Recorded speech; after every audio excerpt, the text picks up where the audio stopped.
Hi friends, welcome back to my channel. പിന്നെ നമുക്ക് glitter tube വെച്ചിട്ട് എങ്ങനെ ഈസിയായിട്ട് എയർ ബാൻഡ് ഉണ്ടാക്കിയെടുക്കാൻ നോക്കാം. അപ്പം അതിനുവേണ്ടി ഇതുപോലൊരു ട്യൂബ് എടുത്തിട്ടുണ്ട്. പിന്നെ അതിൻ്റെ ഒരു ബേസും എടുത്തിട്ടുണ്ട് കേട്ടോ. നമ്മൾ ട്യൂബ് ഇത് 1/2 മീറ്ററാണ് എടുത്തിട്ടുള്ളത്. എൻഡിൽ കൊടുക്കാൻ വേണ്ടിയിട്ട് ഇതുപോലുള്ള ബീഡും എടുത്തിട്ടുണ്ട്. നീ ഗ്ലൂ ആണ് കേട്ടോ ഒട്ടിക്കാൻ വേണ്ടി യൂസ് ചെയ്യുന്നത്. അപ്പോൾ നമുക്ക് ഫസ്റ്റ് നമ്മൾ ആ ബീഡ് ഒട്ടിക്കാനുള്ള കുറച്ച് ഗ്യാപ്പ് ഇട്ടിട്ട് നമുക്ക് ട്യൂബ് ബേസിൻ്റെ മുകളിൽ ഇതുപോലെ വെച്ചിട്ടൊന്ന് കറക്റ്റ് അളവിലൊന്ന് കട്ട് ചെയ്തെടുക്കാം.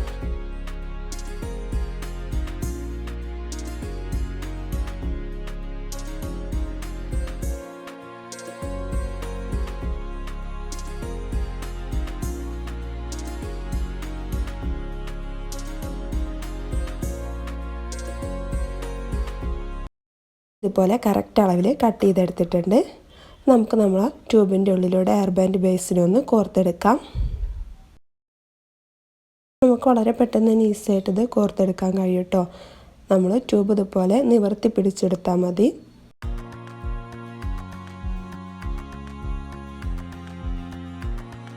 ട്യൂബ് ഇതുപോലെ നിവർത്തി വെച്ചെടുക്കുക. ബെൻഡ് ആവാതെ നോക്കണം. ബെൻഡായി നിൽക്കുകയാണെങ്കിൽ നമുക്ക് ബേസ് അതിലൂടെ കോർത്തെടുക്കാം ബുദ്ധിമുട്ടാവും. ഇതുപോലെ കോർത്തെടുത്തിട്ടുണ്ട് കേട്ടോ.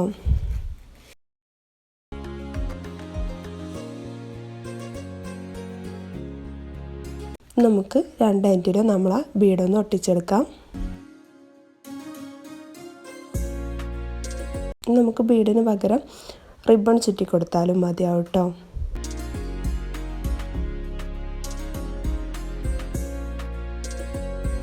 അപ്പോൾ നമ്മൾ എയർ ബാൻഡ് ഇവിടെ റെഡി ആയിട്ടുണ്ട്. നമുക്ക് കുറഞ്ഞ ടൈമിൽ തന്നെ ഈസി ആയിട്ട് പെട്ടെന്ന് ചെയ്തെടുക്കാവുന്നതേ ഉള്ളൂ. അപ്പോൾ നമുക്കിതുപോലെ ഒന്നുകൂടെ ചെയ്ത് നോക്കാം. ഞാനൊരു റെഡ് കളർ ട്യൂബാണ് എടുത്തിട്ടുള്ളത്.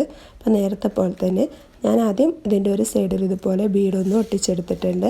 എന്നിട്ടാണ് നമ്മൾ ട്യൂബിൻ്റെ അളവെടുക്കുന്നത് കേട്ടോ. ഇതുപോലെ ബേസിൻ്റെ മുകളിൽ വെച്ചിട്ടൊന്ന് നമുക്ക് ആ ബീഡ് ഒട്ടിക്കാനുള്ളൊരു ഗ്യാപ്പ് ഇട്ടിട്ട് ഇതുപോലെ കട്ട് ചെയ്തെടുക്കാം.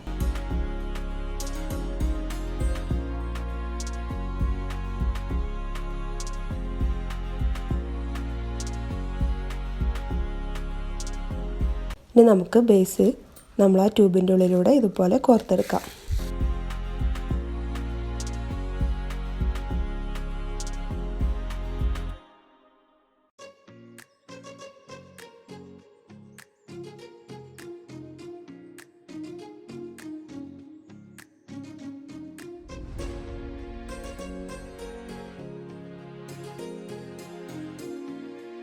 അപ്പോൾ നമ്മളിതുപോലെ കോർത്തെടുത്തിട്ടുണ്ട്.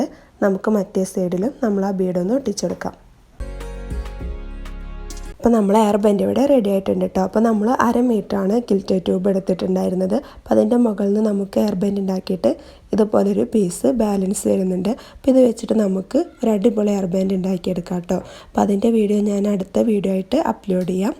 അപ്പോൾ നിങ്ങൾക്ക് വീഡിയോ ഇഷ്ടമായിട്ടുണ്ടെങ്കിൽ തീർച്ചയായും നമ്മുടെ ചാനലൊന്ന് സബ്സ്ക്രൈബ് ചെയ്യുക. അതോടൊപ്പം ആ ബെല്ലൈക്കണും കൂടി എനേബിൾ ചെയ്യുകയാണെങ്കിൽ അപ്ലോഡ് ചെയ്യുമ്പോൾ തന്നെ വീഡിയോ നോട്ടിഫിക്കേഷൻ ലഭിക്കുന്നതായിരിക്കും. അപ്പോൾ വീഡിയോ ഇഷ്ടമായിട്ടുണ്ടെങ്കിൽ തീർച്ചയായിട്ടും ഒരു ലൈക്ക് ചെയ്യുക, കമൻറ്റ് ചെയ്യുക. അപ്പോൾ അടുത്ത വീഡിയോ വരുന്നതായിരിക്കും. ബൈ. Thanks for watching.